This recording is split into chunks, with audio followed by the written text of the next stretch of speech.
Mon petit ami sortait en secret avec ma meilleure amie et m'appelait la chose la plus laide. Alors j'ai fait en sorte que ma superbe cousine le rencontre par hasard à sa salle de sport. Elle a flirté, l'a séduit et a vidé ses cartes de crédit en voyages et cadeaux. Jake et moi étions ensemble depuis 3 ans. Les 2 premières années se sont bien passées. Mais la dernière, de la pure guerre psychologique. Il a commencé à vérifier mon téléphone, à questionner où j'allais, avec qui je parlais.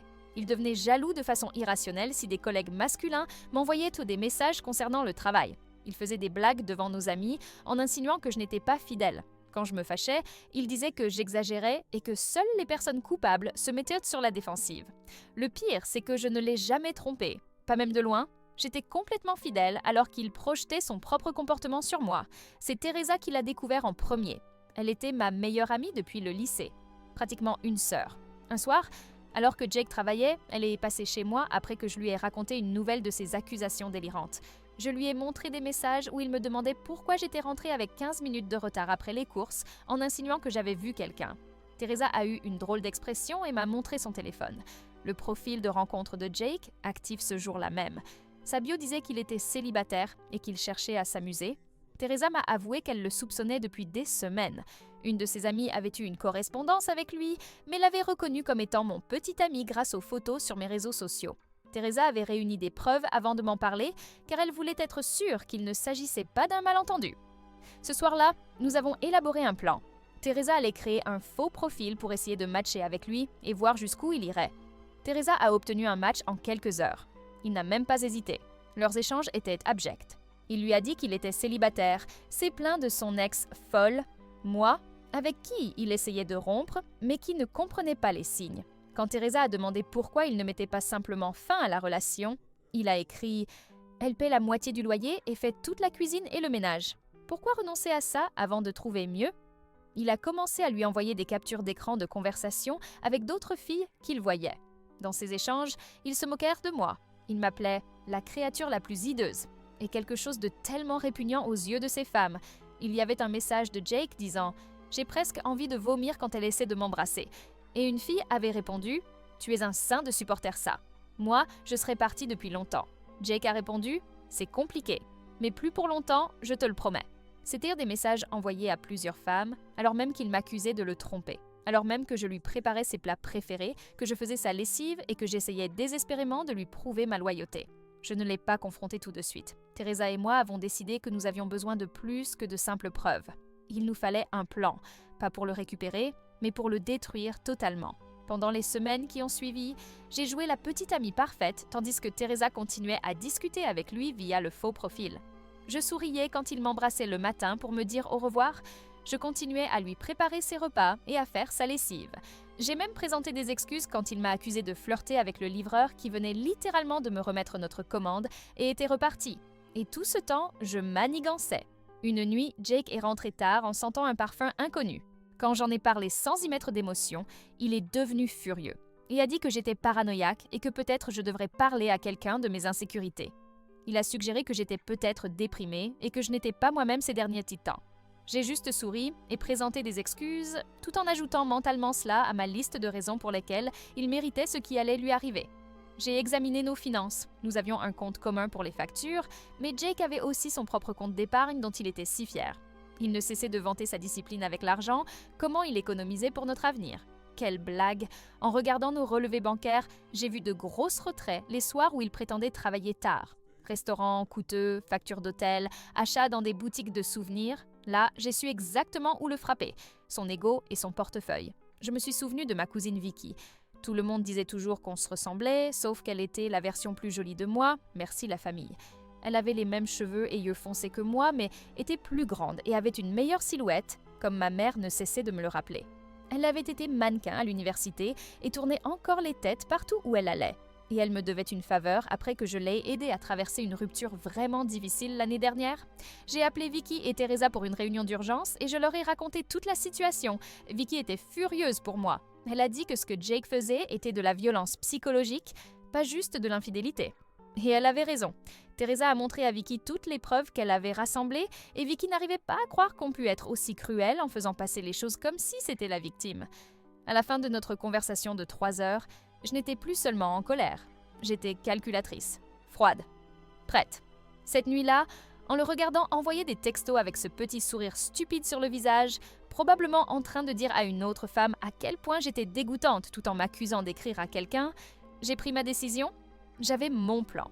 Quelque chose qui ferait regretter à Jake chaque mot qu'il m'avait jamais dit. Quelque chose qui le frapperait exactement là où ça ferait le plus mal. Teresa et Vicky étaient tripartantes et ensemble nous étions sur le point de lui enseigner la leçon de sa vie. Avant de passer à la première mise à jour, abonne-toi car la suite réserve encore plus de rebondissements inattendus. Première mise à jour. Notre plan ressemblait à quelque chose tiré d'un film de braquage, sauf que c'était réel et que je le vivais. Nous avons décidé que Vicky tomberait, par hasard, sur Jake à la salle de sport. Il allait au fitness du centre-ville tous les mardis et jeudis comme une horloge, soi-disant pour des séances d'entraînement, mais maintenant, je soupçonnais qu'il faisait juste du repérage pour draguer des femmes. Vicky a obtenu un pass invité grâce à une amie membre. Nous avons étudié la routine de Jake, il postait toujours des selfies d'entraînement avec des horodatage. Quel idiot prévisible! Et savions exactement quand placer Vicky sur le tapis de course, à côté de son banc de développé couché préféré. Le premier jour de l'opération Takedown, Vicky portait un legging de fou qui m'a fait tourner la tête. Elle m'a envoyé un texto depuis la salle, cible acquise. Il n'a pas arrêté de la regarder depuis que je suis entrée. Ce qui s'est passé ensuite était si prévisible que c'en était presque ennuyeux. Jake l'a bousculé par accident en prenant une serviette. Il a entamé une conversation sur les shakes protéinés ou je ne sais quel bullshit. Il a demandé son numéro pour partager des conseils d'entraînement. Le soir même, il lui envoyait déjà des textos. Je me suis assise avec Vicky sur mon canapé, à lire chaque message, l'estomac noué. Teresa a apporté du vin et des plats à emporter, insistant sur le fait qu'il nous fallait du carburant pour la guerre psychologique à venir. Les textos étaient exactement ce à quoi on s'attendait.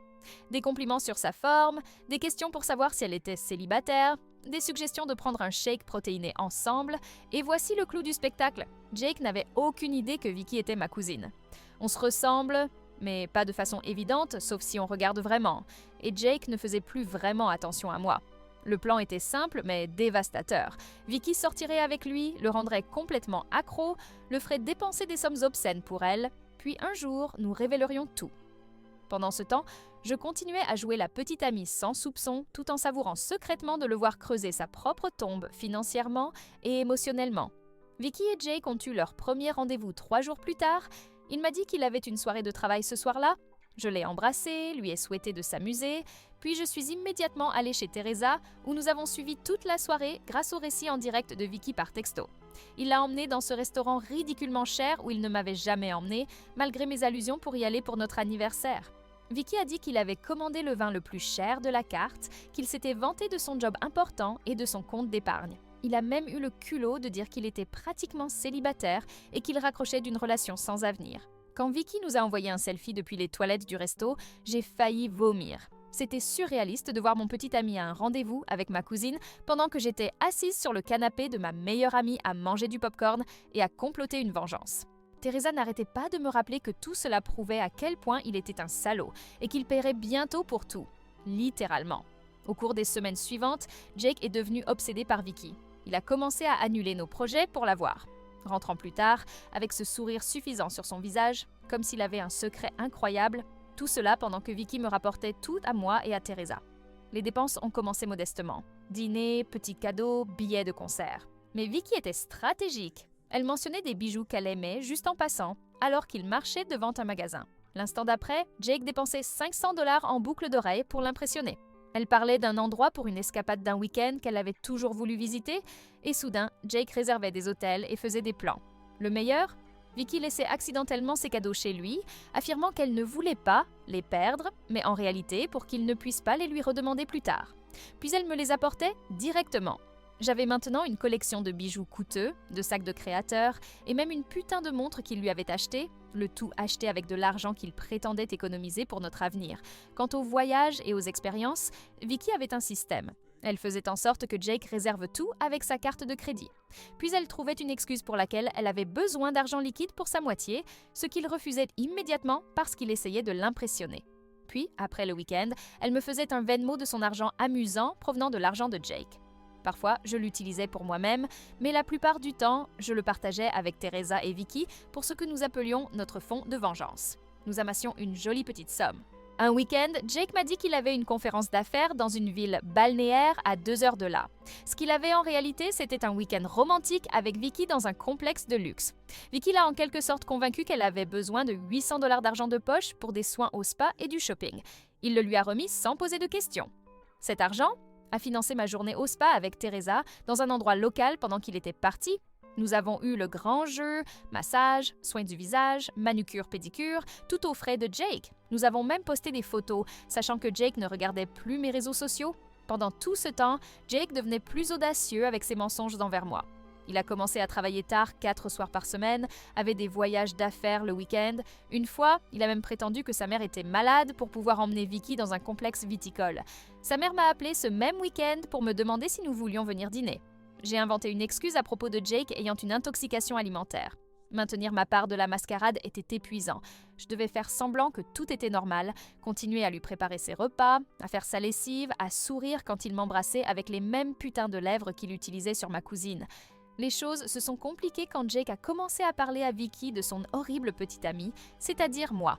Vicky enregistrait leurs conversations, ce qui était légal dans notre état avec le consentement d'une seule partie, et me les envoyait.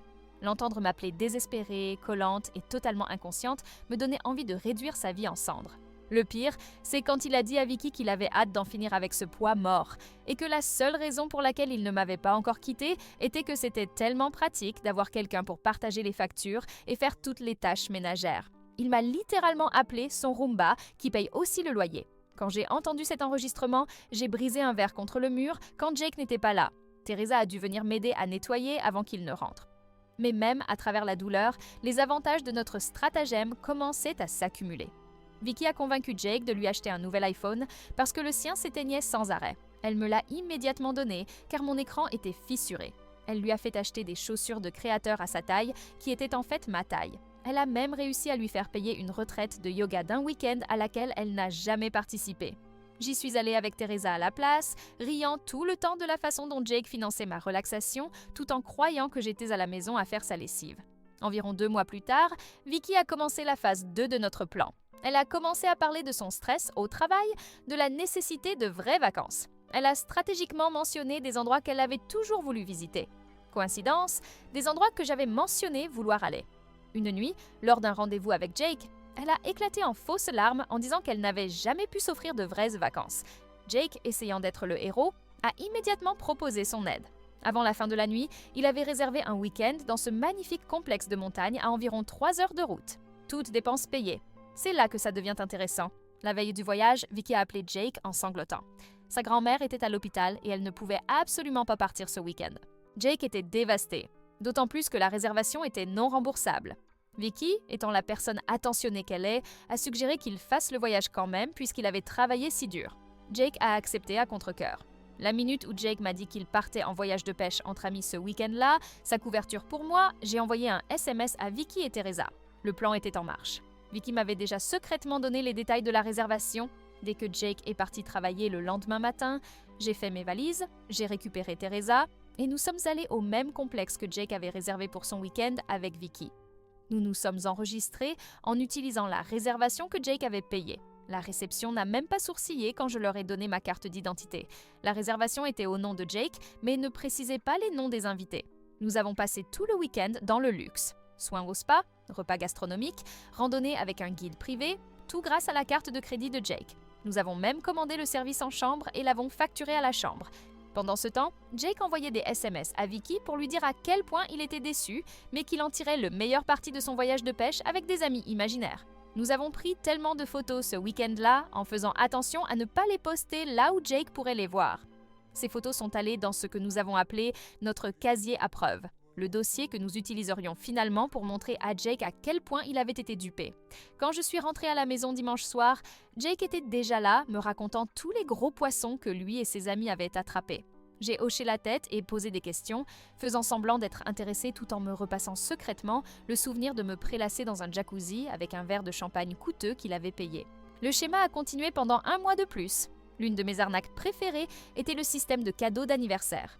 Vicky a mentionné que l'anniversaire de sa meilleure amie approchait et qu'elle voulait lui offrir quelque chose de spécial mais manquait d'argent.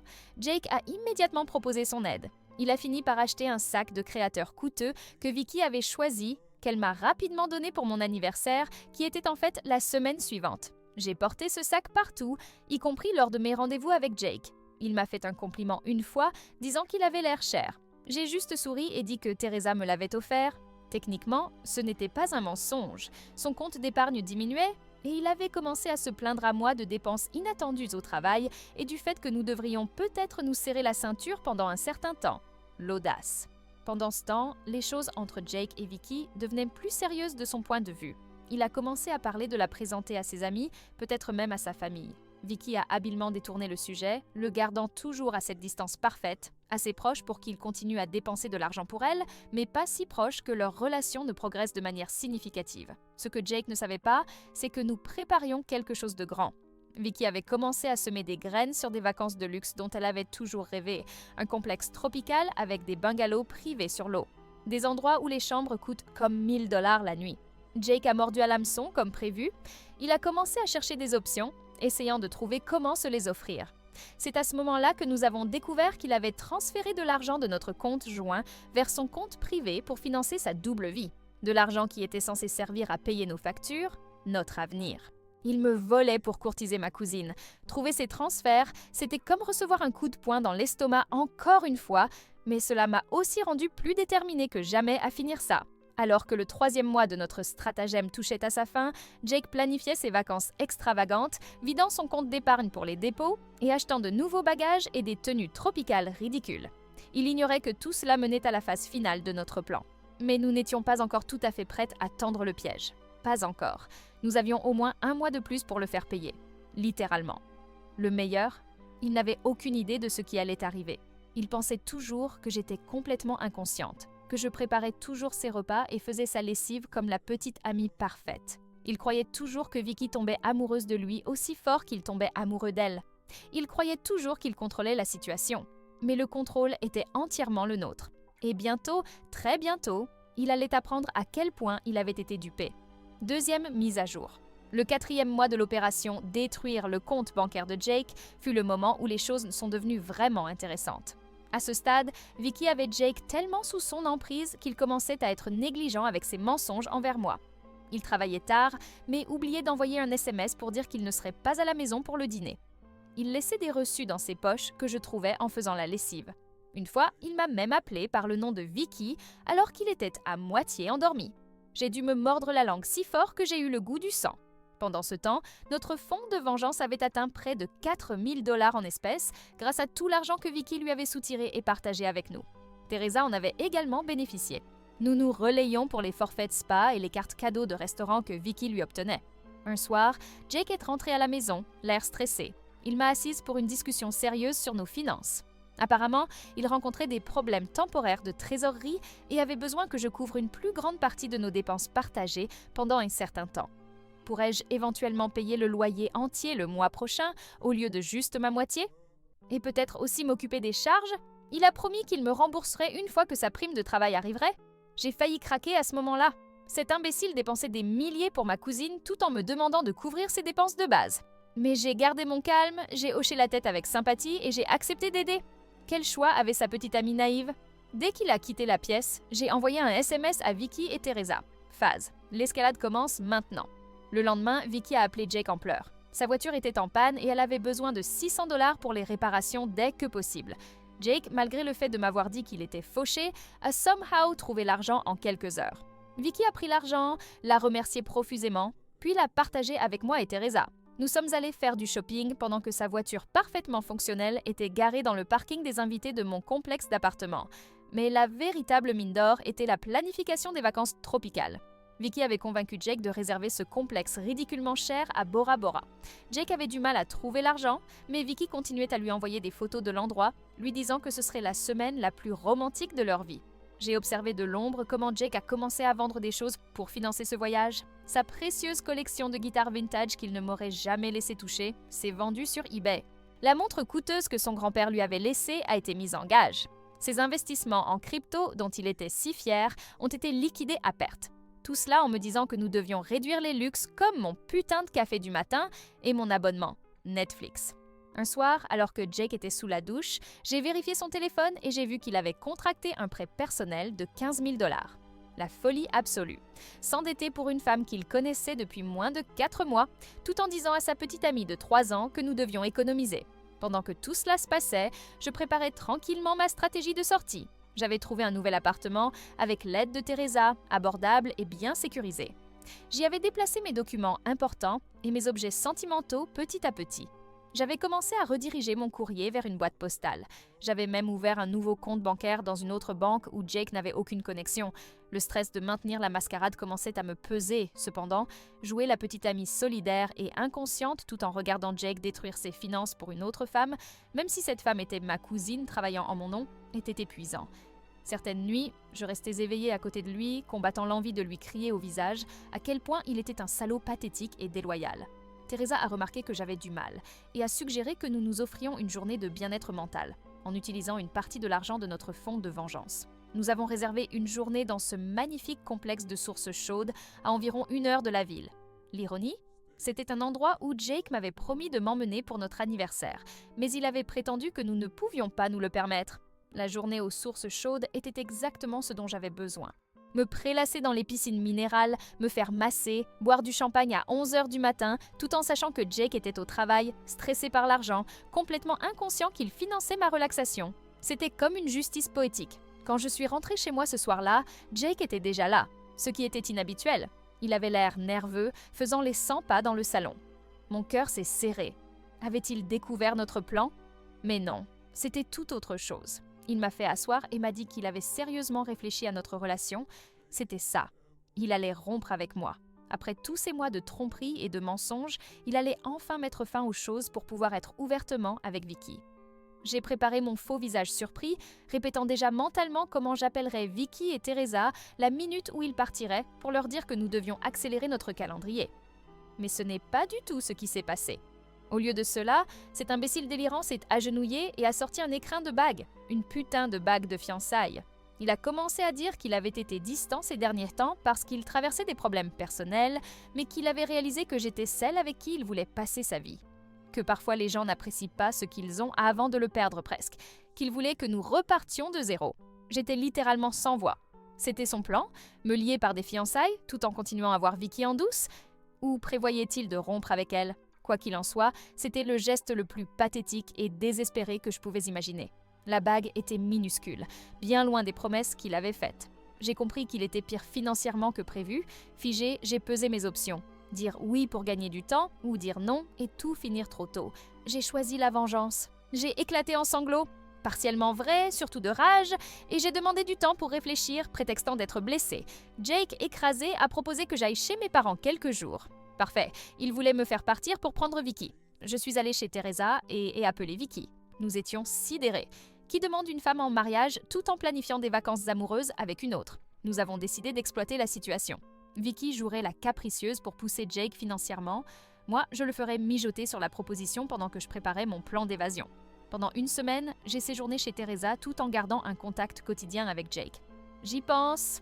J'ai besoin de temps. » Il répondait par des messages suppliants. 10 jours après la demande, il m'a demandé un rendez-vous urgent en personne. J'ai accepté et prévenu Vicky et Teresa.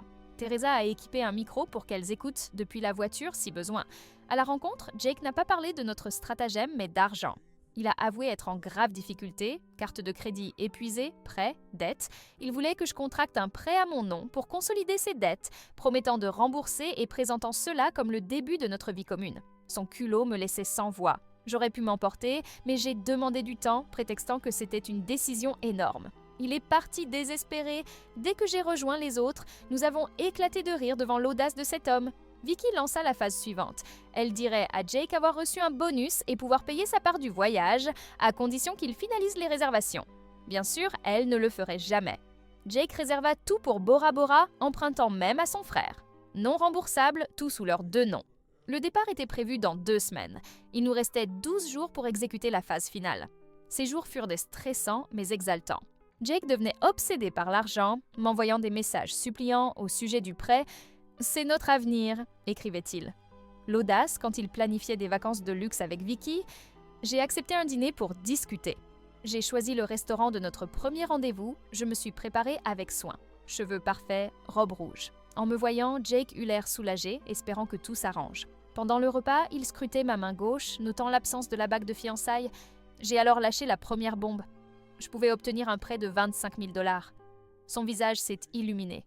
Il a pris ma main, promettant de me rembourser, jurant que c'était la preuve que nous étions faits l'un pour l'autre. J'ai souri et posé une condition, avoir accès à tous ses dossiers financiers avant de signer. Relevés, factures, tout. Il a blêmi, bafouillé que ce n'était pas nécessaire. J'ai insisté. Transparence totale ou rien. Jake s'est éclipsé aux toilettes avec son téléphone. Quand il revint, il tenta de se ressaisir. Il me montrerait ses dossiers, bientôt, mais il fallait traiter le prêt d'urgence. J'ai fait semblant d'accepter, ajoutant mentalement une preuve de plus à son dossier de manipulateur. Je lui ai dit que j'irais à la banque lundi. C'était vendredi et son soulagement était palpable. Il ne savait pas que je n'avais aucune intention de lui donner un centime. Durant le week-end, il s'est montré attentionné. Café au lit, film à mon goût, ménage improvisé, tout en échangeant avec Vicky sur leur escapade, désormais à 9 jours. Lundi matin, j'ai annoncé à Jake que j'avais rendez-vous à la banque. Il m'a embrassé en me souhaitant bonne chance, convaincu que son plan se réalisait. En réalité, c'était le nôtre. Je me suis habillée en tenue professionnelle et suis sortie prétendant aller à la banque. En réalité, je retrouvais Teresa et Vicky dans notre café préféré pour finaliser notre plan. Le soir, j'ai dit à Jake que la banque avait besoin de temps, mais que c'était positif. Ses mains tremblaient quand il m'a serré. 4 jours avant le voyage, Vicky a joué sa carte maîtresse. Un appel en larmes annonçant que sa grand-mère était hospitalisée. Jake a paniqué, proposant de reporter, d'aller avec elle, tout sauf annuler. Après l'avoir laissé mijoter, Vicky rappela. La grand-mère allait mieux, le voyage pouvait avoir lieu. Soulagé, il lui envoya même des fleurs, livrées à mon nouvel appartement où Vicky passait souvent. 2 jours avant Bora Bora, Jake était au bord de la crise. Pas de prêt validé, puisque j'étais la banque, valise cachée dans le placard, jonglant entre moi et Vicky. Pathétique. La veille, je lui ai annoncé que je partais quelques jours chez Teresa pour réfléchir à notre avenir. Son soulagement était évident. Il pouvait partir sans explication. Ce qu'il ignorait, c'est que j'avais déjà déménagé presque toutes mes affaires. Quand j'ai quitté l'appartement, j'ai su, l'opération destruction complète commençait. Chez Teresa, avec Vicky, nous avons fêté le moment au champagne en révisant une dernière fois le plan. Jake croyait partir vivre une escapade romantique, mais le lendemain serait son pire jour. Nous avons à peine dormi, trop excités. À 6h, Vicky lui envoya « Tellement excité pour aujourd'hui ». Jake répondit aussitôt, euphorique « Rendez-vous au terminal 3 à 8h30 ».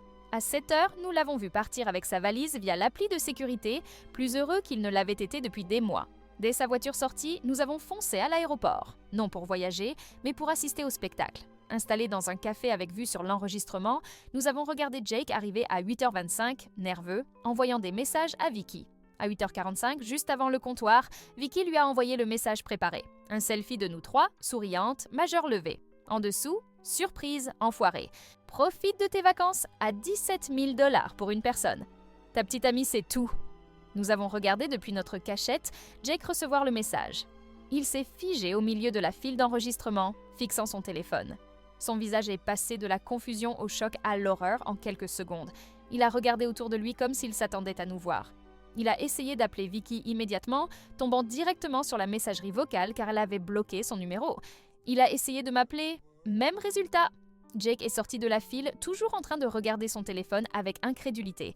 Il s'est affalé sur un banc voisin, tapant frénétiquement, envoyant probablement des messages désespérés qui ne seraient jamais livrés. Nous avons regardé cela pendant près de 20 minutes avant qu'il ne se lève enfin et ne marche comme un zombie vers la sortie, traînant sa valise derrière lui. Jake a passé toute la journée à nous appeler depuis différents numéros, laissant des messages vocaux de plus en plus désespérés. Nous les avons tous ignorés, nous concentrant plutôt sur la phase 2 de notre plan final.